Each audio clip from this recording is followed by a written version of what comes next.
رجعنا لحضراتكم مرة تانية ومعايا حلم بتاع حور الجنة. بتقول حلمت أخت زوجي إنها بتعطيني دقيق لعمل الكعك بعدها بأسبوع.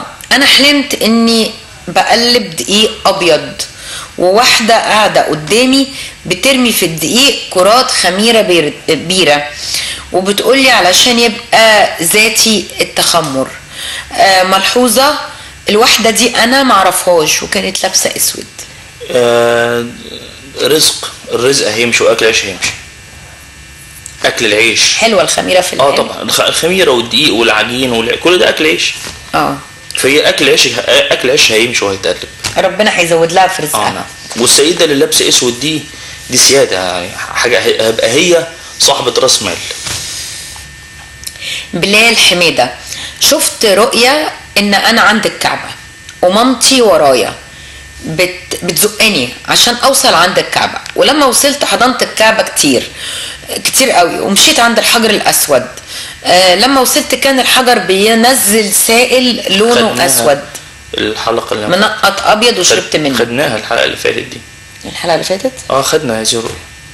طيب خدناها وصلنا هنا. برضه هو بيقول لو سمحتوا ربنا يبارك فيك وتفسروا لي الرؤية ان انا عند الكعبة وماما ورايا. طب خلاص خدناها دي. هي خلاص. معلش. لولا بتقول السلام عليكم، انا ياسمين صديقة البرنامج. اهلا بيك يا ياسمين. بتقول بشكر الشيخ اسلام جدا على تفسير الاحلام وبتشكرني برضو. بدنا عليه الحلم ده احنا قلناه. برضو قلناه اللي هي راكبين قطر. محمد نبيل منا بيقول انا امي متوفيه من 5 سنين وفي يوم صحتني من النوم وشفتها لابسه اخضر وشربة اخضر وبتقول لي انت عملت ايه امبارح الظهر؟ فقلت لها انت عايشه يا ماما؟ لقيتها مبتسمه بكسوف كده وصحيت والفجر بيقول الله اكبر وكنت نايم على سريرها، بس متهيألي انه جات لي حقيقي مش حلم. حاسس ان هي جات له حقيقي. المنام دوت تبع سؤال الحلقه النهارده ده. والدته فعلا جات له بحقه حقيقي، روحها جات له بحقه حقيقي فعلا. ده حقيقي. طب ايه بقى المنام بيقول ايه؟ هي بتعاتبه على ذنب هو عمله امبارح. هو عمل ذنب معين او حاجه ضايقتها. هذا الذنب بقى الله اعلم بيه، هو عارفه. حصل الذنب ده في اليوم قبل ما هي تيجي. وغالبا عشان الميت بقى يتحرك بجلالة قدره كده ويجي لك، يبقى دي حاجة مزعلها جامد. حاجة مزعله الميت، عشان كده حضر وروحه حضرت نعم. وده يدل برضو ان هي روحها مش معذبة، هذه السيدة. ما هو اصلا كلمة روح معذبة دي يا جماعة بتاعت الناس اللي قتلت الناس واكلت مال الناس ودمرت بيوت الناس، هي دي اللي روحها بتعذب. انما امة سيدنا محمد والناس البسيطة العادية، يا جماعه انتوا فاكرين ربنا ده خلقنا يولع فينا ولا ايه؟ لا، ربنا ده هيولع. مين اللي هيولع في القبر؟ الناس اللي اكلت مال الناس واللي عطلت حياه الناس واللي دمرت يعني واحد دمر مستقبل حد، ده ربنا يولع في قبره. واحد قتل حد، واحد اكل مال حد، ازهق روح، واحد اكل مال يتيم، واحد حرم حد من الميراث، هو ده اللي ان شاء الله يولع تحت. انما الانسان العادي يولع عليه، ده ربنا غفور رحيم. يبقى ده نخلص منه بحاجه حلوه قوي يا شيخ اسلام. يبقى العمل. ايوه بالظبط كده، هو العمل. يعني العمل الاساسي انك ما تاذيش. هو بالظبط كده. اذا كان عملك فيه اذى يبقى ان شاء الله في ولعه تحت. اذا انت ما اذيتش حد، اتقي الله في الناس، اتقي الله في عملك، في الناس اللي حواليك، في ولادك، في كل حاجه. بالظبط. هم دول الناس اللي زي ما حضرتك بتقول. والله اللي بيجيب سيره الناس ده مش هيتعذب في القبر، ده مش هيستريح ابدا في القبر. اللي بيجيب سيره الناس. الانسان اللي لا يتطهر ما بيهتمش بالطهاره كويس. مر النبي على قبرين فقال ايه؟ هذان يعذبان وما يعذبان في كبير بلى انه لا كبير. اما احدهما فكان لا يستنزه من البول، يعني ما بيغسلش نفسه كويس بعد البول. واما الثاني فكان يمشي بين الناس بالنميمه، بيجيب سيره ده وسيره ده وسيره ده. شفت بقى؟ ده بقى اللي هيولع تحت. خليهم. وصلت.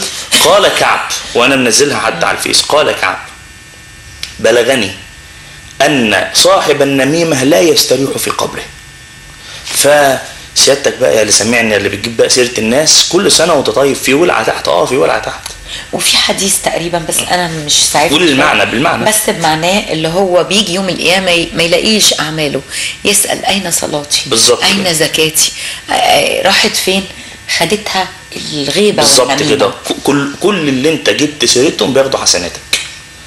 والمقياس ان انا اعرف ان انا بغتاب حد، اعمل مقياس لنفسي انا شخصيا بعملها، ان الكلام ده اقدر اقوله قدامها. بالظبط، الله يفتح عليك. اقدر اقوله قدامه. لو هيتضايق الله يفتح عليك. ده ولو قلت حاجه من غير ما اقصد صدقوني والله بروح لصاحب الكلام ده واقول انا قلت عليك كذا علشان يسامحني في الدنيا. نعم. ما تبقاش اتشالت للاخره. نعم. فالشاهد اللي بيجيب سيره الناس هيولع تحت، هيولع تحت. لازم بقى تروح بقى لصاحب، خلي بالك. لازم تروح له تقول له لو سمحت. خلي بالك، انا اقول لك حاجه غريبه، احنا ما بنعرفش احنا بنقول الكلام ده ليه، لكن يمكن حد في المشاهدين ربنا بينطقنا، ربنا بيخلينا ننطق عشان خاطره. ليه؟ لان صلاتك زي ما استاذه عزه قالت، صلاتك، قيامك، حجك، عمرتك، حسناتك بتتحرق بسبب الغيبه والنميمه، واللي انت جبت سيرته بياخد الحسنات دي كلها. فيمكن ربنا خلانا نتكلم لا اراديا في هذا الامر عشان خاطر حضرتك وانت سمعنا الكلام يوصل لك. هو الحديث بيقول لك من هو المفلس. بالظبط، هو ده كده. الله يفتح عليك. فربنا يتوب علينا توبه نصوحا يا رب. اللهم امين. حجابي تاجي بتقول السلام عليكم، يا ريت تفسروا حلمي، كل مره ابعت ومحدش بيفسر لي ليه كده يا استاذه منى، بتزعلي الناس مننا. بنشكر طبعا اللي بتفسر على الصفحه وبترد على السادة المشاهدين. الأستاذة سميحة عبد المجيد، كل الشكر والتقدير ليكي. جمهورك كله بيشكرك وإحنا كمان بنتفضل بالشكر لحضرتك. ما تزعليش مننا، حجابي تاجي، بس أنا فاكرة إن أنا بقول لك أحلام كتير قوي. منى بريئة على فكرة. عموما ما علينا، إحنا معاكي أهو في الحلم. بتقول كل مرة بعته محدش بيفسر لي. أنا حلمت بواحدة صاحبتي بقالي يمكن سنة ما شفتهاش، اسمها أميرة.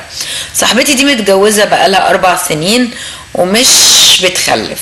شفت ان هي ماشية في طريق ولابسة عباية وبطنها منفوخة زي الحامل، وانا جاية عليها وبقول لها ازيك يا أميرة، هو انت حامل؟ قالت لي رديت فقلت معقولة؟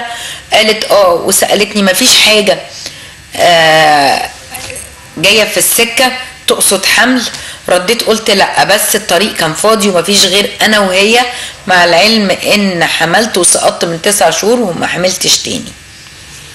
هو ده ذرية اللي هي شافتها حامل دي، ربنا هيكرمها بالذرية. ربنا هيكرمها بالذرية. خلاص. وحجابي تاجي دي شافت ان هي في الحقيقة ما فيش اولاد وكانت سقطت ولسه ما فيش ذريه، معناه ان ربنا هيكرمها ان شاء الله. جميل جدا. بس بعد صاحبتها اللي هي بقى لها بالتدريج، هي صاحبتها الاول وبعدين هي. انا هطلع فاصل وهرجع لكم مره تانية ومره اخرى.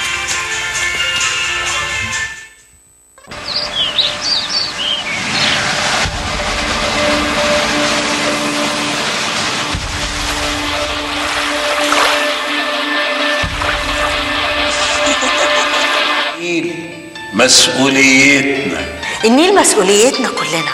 النيل مسؤوليتنا. النيل مسؤوليتنا. النيل مسؤوليتنا. النيل مسؤوليتك. النيل مسؤوليتي. النيل مسؤوليتك انت شخصيا، فحافظ عليه. النيل مسؤوليتكم. نيلنا هنحميه وهنحافظ عليه. نيلنا هنحميه وهنحافظ عليه. نيلنا هنحميه وهنحافظ عليه، وهنبلغ عن اي تعدي عليه. تحيا مصر ويحيا نيل مصر. تحيا مصر ويحيا نيلها. تحيا مصر ويحيا نيل مصر. تحيا مصر ويحيا نيل مصر. تحيا مصر ويحيا نيل مصر. تحيا مصر ويحيا نيل مصر. نيلنا هنحميه وهنحافظ عليه.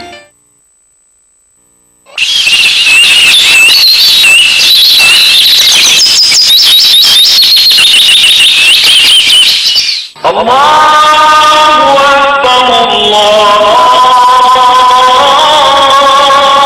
أكبر